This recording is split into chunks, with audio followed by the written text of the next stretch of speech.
আত্মীয়তার সম্পর্ক ছিন্ন করা এটা এমন একটা অপরাধ, এই অপরাধের শাস্তি দুনিয়াতে পাওয়ার হকদার অনেক বেশি। আল্লাহ দেরি করেন না, তাড়াতাড়ি দিয়ে দেন দুনিয়াতে, আখিরাতে একটা রিজার্ভ রেখে।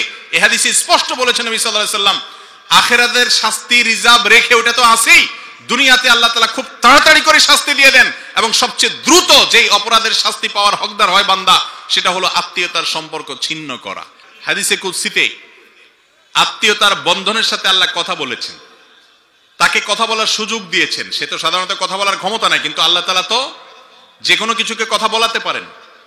তো আত্মীয়তার বন্ধন বলছে, আল্লাহ আমার কি মর্যাদা, কি কদর হলো, শরীয়তে ইসলামে আমার অবস্থানটা কি থাকলো, এই টাইপের প্রশ্ন করার পর আল্লাহ রাব্বুল আলামিন আত্মীয়তার বন্ধনকে বলছে, তুমি আর কি চাও? আমি ঘোষণা দিয়ে দিলাম, তোমাকে যে রক্ষা করবে আমি তাকে রক্ষা করব, তোমাকে যে ছিন্ন করবে আমি তাকে ছিন্ন ভিন্ন করে ফেলবো। আত্মীয়তার সম্পর্ক এমন এমন একটা কঠিন বিষয়। রক্ত সম্পর্কীয় আত্মীয় তিনটা তার স্তর আছে, বাপের দিককার, মায়ের দিককার, এই দুটো হলো মূল। আর বৈবাহিক বন্ধনের কারণে স্ত্রীর সাথে যে আত্মীয়তার বন্ধন হয়, সেটা এক ধরনের আত্মীয়তা, কিন্তু এটা রক্তের বন্ধন নয়। রক্তের বন্ধন মূলত দুইটা, বাপের দিককার এবং মায়ের দিককার। এর মধ্যে গুরুত্ব কোনটার বেশি, মায়ের দিককারটা না বাপের দিককারটা? এই ক্ষেত্রে বাপের দিককারটার গুরুত্ব একটু বেশি। বাপের দিককারটার গুরুত্ব বেশি মানে হলো, আপনার কাছে আপনার চাচা, আপনার ফুফু, আপনার দাদা দাদি, আপনার ভাই বোন, এরা হলো আপনার আত্মীয়ের তালিকায় সবচেয়ে শীর্ষস্থানীয় আত্মীয়, যাদের সাথে সুসম্পর্ক বজায় রাখা আপনার জন্য সুন্নত না ফরজ? ফরজ। লা ইয়াদখুলুল জান্নাতা কাতি'। নবীজি সাল্লাল্লাহু আলাইহি সাল্লাম বলেছেন, আত্মীয়তার সম্পর্ক যে ছিন্ন করে, আত্মীয়ের সাথে সম্পর্ক নষ্ট করে ফেলে, এই ব্যক্তি জান্নাতে যাবে না। কিছু লোকের জন্য জান্নাতে নো এন্ট্রি ঘোষণা আছে, তার ভিতরে এক কপাল পড়া হলো এই লোক, যে লোক আত্মীয়তার সম্পর্ক ছিন্ন করে। আর এটা একটু বেশি কঠিন। দেখেন, বেশিরভাগ ক্ষেত্রে চাচার সাথে ভেজাল হয়, ঠিক না? ঠিক। চাচাতো ভাই বোনের সাথে ঝগড়া ঝাঁটি, গন্ডগোল, ফাসাদ একটু বেশি হয়। খেয়াল করেন, আমাদের জন্য যেটা যত বেশি ইম্পর্টেন্ট, যত বেশি গুরুত্বপূর্ণ করা, শয়তান ওইটাকে আমাদের জন্য তত কম গুরুত্বপূর্ণ করে দিবে, ঠিক না? ঠিক। খেয়াল করেন, বাপের দিককার গুলো যদি বেশি গুরুত্বের হয়, এরপরে মায়ের দিককার, তাদেরও গুরুত্ব আছে। কিন্তু বেশিরভাগ পরিবারে দেখবেন খালাতো ভাই বোনের সাথে দোস্তি মহব্বত, মামাতো ভাই বোনের সাথে যা একটু দোস্তি মহব্বত টুকটাক থাকে, চাচাতো ভাই বোন আর ফুফাতো ভাই বোনের সাথে সেরকম থাকে, অথচ গুরুত্ব এগুলোর একটু বেশি ছিল, তাই না? কেন? কারণ ইবলিস বুঝছে যে এই যদি এগুলোর সাথে সম্পর্ক ভালো করে ফেলে তো জান্নাতে চলে যাবে, এটা তো ঠেকাইতে হবে। এই জন্য এখানে আইসা ভেজাল সব লাগায়, এই জমি নিয়ে গন্ডগোল, এটা নিয়ে গন্ডগোল। আর মা, বেশিরভাগ মারা তো যেহেতু তারা স্বরাষ্ট্রমন্ত্রী, বাসা পুরাটা তাদের হাতে নিয়ন্ত্রণে, ছেলে মেয়েকে শুধু মামার ফজিলত শোনায়, খালার ফজিলত শোনায়, চাচাদের বদনামি শোনায়, ফুফুদের বদনামি শোনায়। বাস্তব না অবাস্তব? এবার পোলাপাইন সব খেপে, হ্যাঁ, ওই যে আপনার সাপের মতো ফুলতে থাকে, হ্যাঁ আমার চাচা এটা করছে, ফুফু এটা করছে। আস্তে আস্তে সম্পর্ক নষ্ট হয়, শয়তান করায়। সব মা যে এরকম করে তা না, আল্লাহ মাফ করুক, অনেক মারা এটা করেন। কিন্তু সন্তান যদি খুব বিচক্ষণ হয়, মার সাথে তো আবার বেয়াদবি করা যাবে না। মা বলছে তোমার খালা ভালো, মামা ভালো, মার সাথে বেয়াদবি করে বলেন দোত তুমি, তোমার কথা ঠিক নাই, তো গেলেন আপনি শেষ হয়ে, সেটা তো করা যাবে না। হাসতে হাসতে নিজের মন থেকে বুঝতে হবে যে কোনটা সঠিক কোনটা বেঠিক। হ্যাঁ, অবশ্যই মামাতো ভাই বোন, ফুফাতো ভাই, খালাতো ভাই বোনের সাথে সম্পর্ক বজায় রাখতে হবে, তারাও রক্ত সম্পর্কীয় আত্মীয়, তাদের দিকটা খেয়াল রাখতে হবে। কিন্তু তাদের চাইতে ফুফাতো ভাই বোন, চাচাতো ভাই বোনের হক কম না। বেশিরভাগ মানুষের খোঁজ খবর নিয়ে দেখেন, চাচাতো ভাই বোনের সাথে 2-4-6 মাস, 1 বছর 2 বছরের যোগাযোগ হয় না, কিন্তু মামাতো ভাই খালাতো ভাইয়ের সাথে মাশাআল্লাহ ইটিস-পিটির যোগাযোগ টুকটাক হয়, ঠিক না? ঠিক।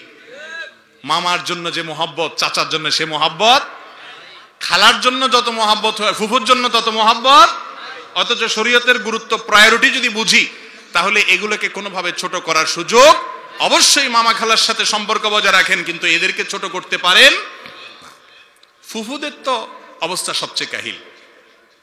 দাদার সম্পত্তি সব ভোগ করে কোনো কিছু না দিয়া, কি হুজুর কি মুজুর, এ কি হাম্মামে সারে নাঙ্গে, এই জায়গায় সে সব এক ফুফুর হকটক মাইরা দিয়া খোঁজ খবরও নেয় না। বেশিরভাগ ফুফুরা দেখবেন বাতিজা বাতিজিদের জন্য অস্থির, কিন্তু তাদের সময় নেই, একেবারে সময় নেই। ঠিক না বে ঠিক? আত্মীয়তার সম্পর্ক রক্ষা করতে হবে। চাচাতো ভাই বোনের সাথে গন্ডগোল হয়েছে জমি জমা নিয়ে, হতে পারে। চাচার সাথে হয়েছে, উনি জুলুম করছেন, হতে পারে। কিন্তু আপনি সম্পর্ক ছিন্ন করতে পারেন না, সম্পর্ক ছিন্ন করার সুযোগ নাই। আপনি আপনার হকের জন্য অবশ্যই চেষ্টা করবেন, বিচার প্রার্থনা করবেন, করতে পারেন। কিন্তু এজ এ আত্মীয় তার সাথে সুসম্পর্ক বজায় রাখা, তার সাথে ভালো আচরণ করা, তার ভালো চাওয়ার চেষ্টা করবেন। বলে সে আমার ক্ষতি চাইলে আমি তার কিভাবে ভালো চাইবো? এই সম্পর্কে একটা হাদিস শুনেন। নবী করিম সাল্লাল্লাহু আলাইহি সাল্লাম বলেছেন, এক ব্যক্তি এসে বলতেছে, ইয়া রাসূলুল্লাহ, আপনি বলেন আত্মীয়তার সম্পর্কের ব্যাপারে এত গুরুত্ব দিয়া বলেন যে আল্লাহ তাআলা এটা ছিন্ন করলে আল্লাহ তাকে ছিন্ন করে ফেলবেন, এত ডেঞ্জারাস বিষয়, আত্মীয়র সাথে সম্পর্ক রাখতেই হবে, অন্তত ফোনে খোঁজ খবর নেওয়া, আজকাল যেগুলো আমরা করতে পারি সেগুলো তো আমরা করবই। তো নবী সাল্লাল্লাহু আলাইহি সাল্লাম কই সাহাবীকে বলেছেন, আমার আত্মীয় আমি ভালো করতে চাইলেও সে আমার দিকে খারাপ আচরণ করে। আমি চাই মিশতে, সে চায় দূরে সরতে। আমি চাই ভালো করতে, সে সেটাকে খারাপ ভাবে নেয়। আমি কি করবো ইয়া রাসূলুল্লাহ? তখন নবী করিম সাল্লাল্লাহু আলাইহি সাল্লাম বলেছেন, লাইসাল ওয়াসিলু বিল মুকাফি। তোমার আত্মীয় তোমার ছেলের জন্য একটা গিফট আনছে, তুমিও একটা গিফট দিলা, এটা আত্মীয়তার সম্পর্ক রক্ষা করা হলো না। এটা হলো আপনার বিনিময় পাইয়া তুমি তার সাথে ভালো আচরণ করলে। এটা তো অন্য সবার সাথে করবা, যে কেউ তোমাকে হাল জাযাউল ইহসান বিল ইহসান, কেউ ভালো করলে তুমিও ভালো করবা। আত্মীয়র জন্য এটা না। তাহলে কোনটা? আত্মীয়র জন্য হলো সে যদি ভালো নাও করে তুমি ভালো করবা, সে যদি খারাপ করে তারপরে তুমি ভালো করার চেষ্টা করবা। হ্যাঁ, তুমি তার সাথে মিশতে গেলে সে তোমার ক্ষতি করে বিপদের মধ্যে ফেলে, তাহলে তুমি আত্মরক্ষার জন্য দূরে থাকতে পারো। কিন্তু তোমার মনের ভিতরে আবেগ থাকতে হবে, সে আমার রক্ত সম্পর্কীয় আত্মীয়, ব্লাডের আত্মীয়, তার সাথে আমি কিভাবে সুসম্পর্ক রাখতে পারি, তার ভালো আমি চাই, আল্লাহ তাকে হেদায়েত দেখ, ভালো করুক, তার কল্যাণ আমি চাইবো, অগোচরে উপকার করার চেষ্টা করবো। এর নাম হলো মুসলমান। কথা কি বুঝাতে পারছি? কিন্তু আজকাল আমাদের সমাজে আত্মীয়তার বন্ধন রক্ষা করার ব্যাপারে কোনো গুরুত্ব, ওই 30 মাইল দূর থেকে দোস্তকে এনে দাওয়াত করে খাওয়ান, কিন্তু পাশে বাসার চাচা জেঠা চাচাতো ভাই বোন তাদেরকে দাওয়াত দিয়া খাওয়ানোর কপাল হয় না। খুব ভয়াবহ একটা বিষয়। জরুরি ফরজগুলোকে শয়তান এমন ভাবে আমাদের সামনে ভুলে রাখছে, খবরও নেই, সেন্সও নেই।